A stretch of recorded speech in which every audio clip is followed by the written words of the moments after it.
Hey guys, how you going? My name's David. If you don't know me, welcome. I call myself the Traveling Pod. I'm on a unique journey at the moment. Before I start talking about things, I just want to welcome anyone who's listening. I know, be it New Zealand, Australia, United States, England, Zimbabwe, Africa. Well, that is Zimbabwe, Africa, same thing. But anyway, welcome, welcome. Um, as I said, my name's David. I'm on a unique journey. I work as the traveling pod. I do a lot of volunteer work. I have a vision, and one of those things is to provide podiatry service to communities. The reason why I'm telling you about this, not just to give myself a bit of a plug in, but also this is where the story starts of what I sort of want to share with you. Something that's sort of been on my mind, it's because at the moment I'm in Mexico. I'm in a little community called Irapuato. Um, I've joined an organization called Amigos del Train, which means Friends of the Train. And basically, this organization helps the migrants that have left their countries, that have come to Mexico with the vision to get to the United States. Most of these people that have left their countries are from Venezuela, and they come to Irapuato and they basically live on the streets near the train station until the train comes every couple of days.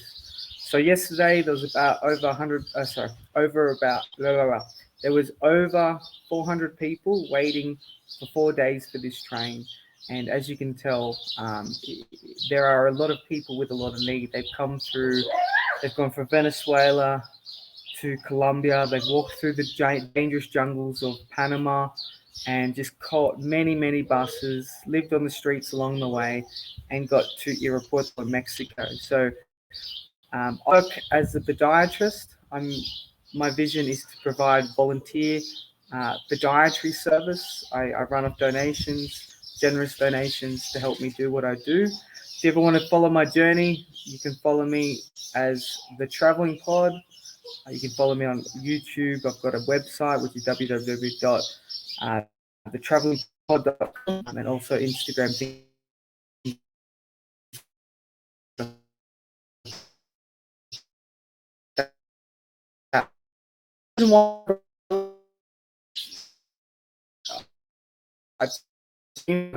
And that sort of gets my mind started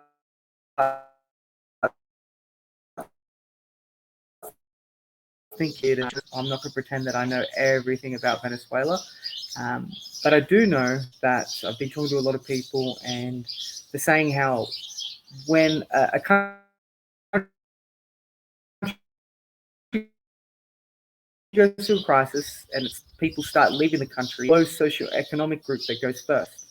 Well, they're at a point now. It's not just the low socioeconomic group, not just the middle class. Now it's the high middle class that have sort of having to leave Venezuela. It's very expensive to live there, and so the people that we're meeting on the street in Irapuato are people who are like a high middle class. Like you know, they had working as like an engineer or something like that. So I'm meeting all these different people, and it's really opened my eyes to one, like how blessed I was and how much I appreciated the upbringing that I had. I always knew that I had a meal on the table waiting for me. I always had clothes, even the things that I wanted, not just what I needed. I had shelter. I always had a home warm, a home warm, a warm home to come back to, and it just made me start appreciating the the the upbringing that I had, and I was like, wow, I could have been one of those kids that was born in Venezuela or Honduras, and I'm just seeing these people, and I'm seeing these kids, playing with rubbish, or playing with, I saw a kid playing with a rubber tire yesterday, and it just really broke my heart, because it's like no kid should have to go through this, having, be pulled away from their friends, you know, hungry, going to bed hungry, not knowing when their next meal's coming in. Some of these kids are having to take on responsibilities, looking after their younger siblings. If their parents aren't in a good mindset or a good mental state, they're sometimes they're having to carry extra burden, and I'm seeing this quite a lot. I I see these kids as a reflection of their parents' stability, and it can be a horrible thing to see when I saw this young girl. She isn't actually migrant. She actually lives on the street next to the train, and her when I looked at her, not in a judgmental way, but I see she just looked really rough. Like her clothes were dirty. She had dirt all over her posture, just everything looked like she was a wild child. Like you tell that there's been things that have happened in her life, and and then I saw her mum, and I don't know what. I've been told that her mum is under the influence of drugs, but I don't know what drug or anything like that. Um, but I only had to look at her to be like, wow, there's a lot of hurt there. Um, there's a lot of instability there. And what I'm just trying to say is, the kids are a reflection of their parents' stability in their life. And anyway, I started to think about these people, and I was like, wow, like they've been stripped back of everything. And but I still see people laughing and joking around and enjoying themselves, and I just see such a sense of unity. Um, you know, when people aren't catching the train because they're catching a different one, um, they're the ones handing out water and food, and when people are climbing on top of these trains, which is very dangerous, um, throwing water over and making sure that people are being looked after, and because I work as a podiatrist here, people were running around saying, hey, do you need this, do you need this? And I haven't seen one fight amongst 400 people living in the same small space, hungry, tired. I haven't seen any arguments. I haven't seen any fights. It feels like everyone is just unified. It's like when trouble happens, it brings us closer together. And I've just seen a raw side of humanity. It's like their social status, their jobs, everything has been ripped away, and they're equal. They're equally on the same journey, equally with the same problem. They're equally walking in the same direction, and it's beautiful to see the unity between everyone. And I started to think about like, well, what do I value in life? Like, what's valuable to me? Um, because if I left everything behind me and I had to move out of my country, what have I been working for? Like, where has my time gone? Um, and I started to think, what do I value? Maybe you can think about like what do you value in life? Does God value what I value? And then I started thinking about, well, what did Jesus value? Jesus didn't value stuff. I'm sure that Jesus didn't care for social status. Am I now the CEO of my boss, CEO of my company? And please don't get me wrong. I think it's great for us to be successful. I think it's very important for us as kingdom citizens to be successful in the area um, that we're walking in. We're called to be salt and light influences in our situation. But that's not to ignore or push away the true valuable things that God's given us. That's relationships. Jesus always pointed towards relationships. And that's going on the sense of, love your neighbors as you love yourself. We talked about this story. He was talking about judgment, and he's talking about a king. Basically, he said, what you did for one of these people, you did for me, and that highlights relationships. Jesus was generous with his time. He had time for people. Where do we spend? Do I have time for the person? Am I sensitive enough to realize who's hurting for the people around me? Am I sensitive enough to be able to ask them how they're really doing? Jesus helped people with their problems. He showed a lot of kindness. So, I might look at people and be like, oh, if they could just know, if they could just have a relationship with Jesus, they would have their hope in such a stable foundation. But sometimes people aren't at that point to have that conversation. Maybe, me giving them a meal maybe can spark that conversation. But they're hungry at the moment, so they don't want me to talk to them about faith. They want a food in their belly. So showing kindness and helping people with their current problems, even though it might not be their core problems, but if you can help solve these little problems that they have, or that you'll have opportunity to not just demonstrate kindness to someone, but you may have an opportunity to talk about, well, you showed kindness because you've had kindness. You, where does your hope come from? You know, where do you get a love from that's so stable that no human love can can match? It's a divine love. It's from your Father in heaven, and Jesus always kept telling people, by your faith you are healed. You talk to these disciples about faith. You have faith of mustard seed, and basically, what I'm talking about is Jesus valued faith, kindness, generosity, love. Through relationships.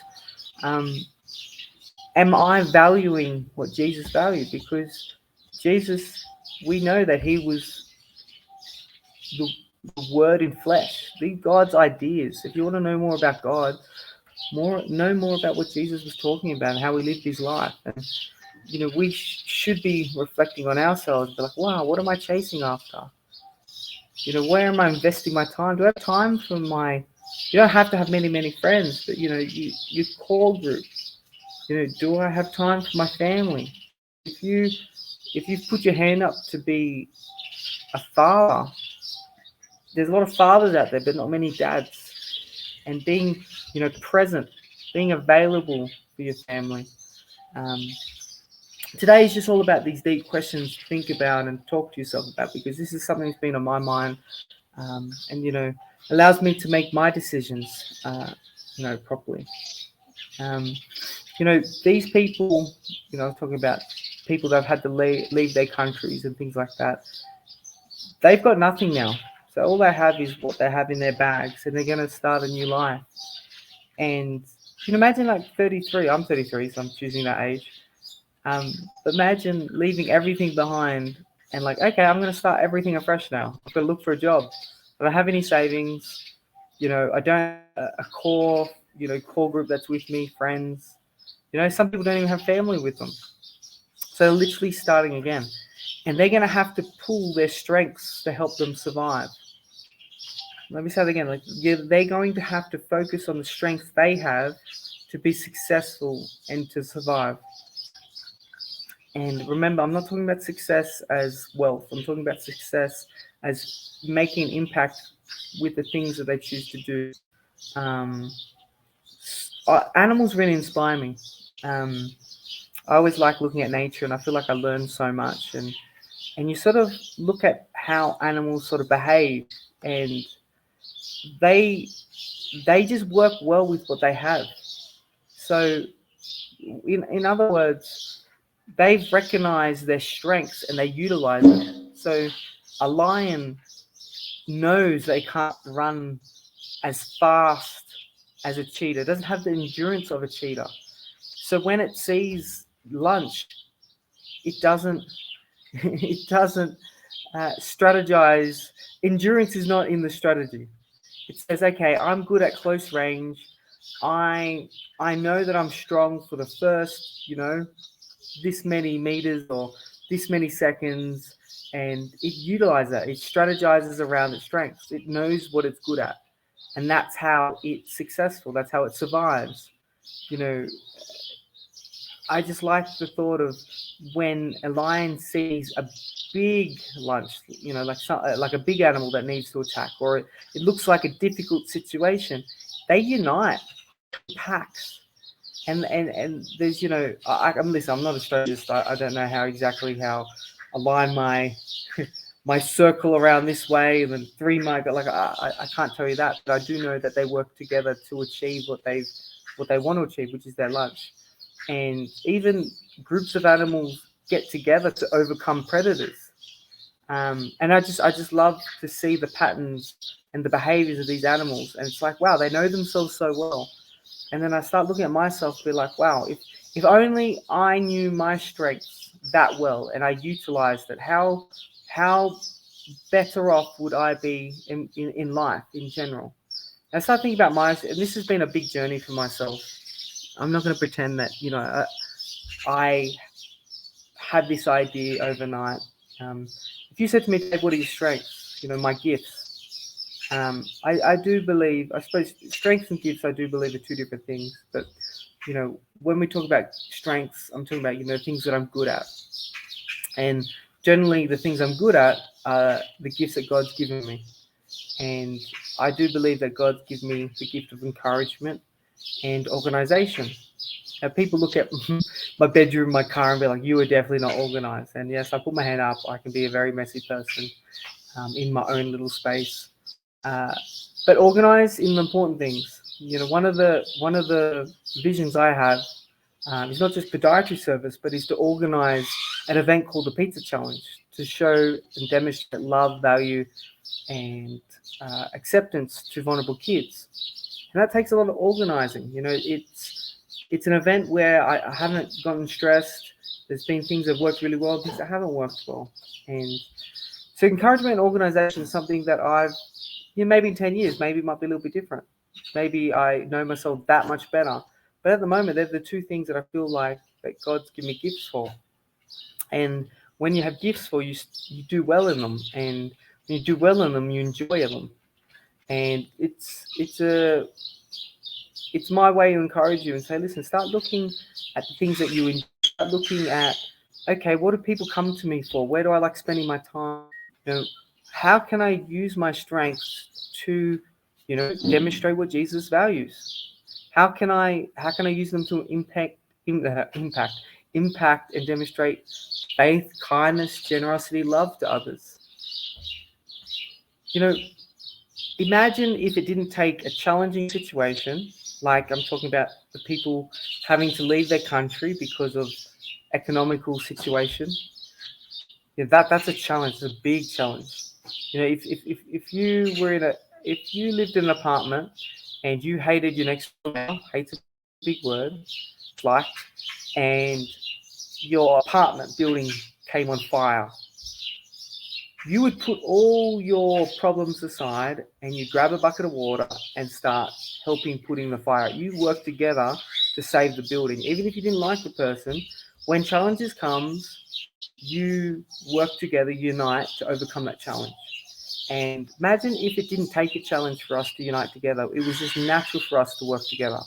You look at ants, which I don't study ants, but you only have to look at the ground and be like, oh my goodness, like one passes one, crumb to someone else, and it's like a chain, or, they're all carrying something together, and they're always walking past and connecting and communicating. And it just, when I think of unity, I just think of ants. It's like, wow.